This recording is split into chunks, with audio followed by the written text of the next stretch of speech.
Evi silirdim. Hamı tökülüşdü, Ləmanın üzüyünü axtardı. Üzüyü tapıldı.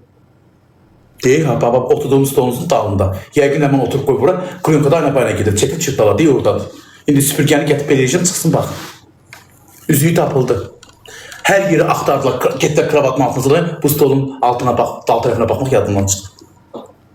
Bütün hamı Məftun axtardı, Rəf axtardı, Süreyya axtardı, özü axtardı, mən axtardı, tapa bilmədi. 5 manat deyə qiyməti abi, nəyə satın? Bijuteriyadır. 10 manatdır. Dili pırsız. Kızıl deyil, yox.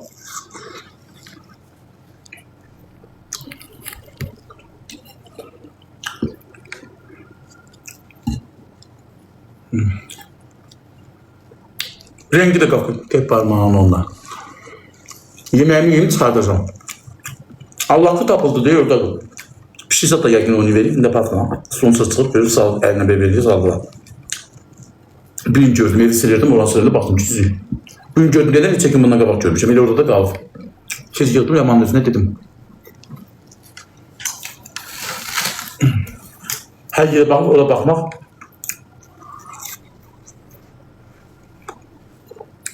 Ev atsın. Deyirdi tapanda denəndə mənim deyir Ruzeli üzüyümüydü.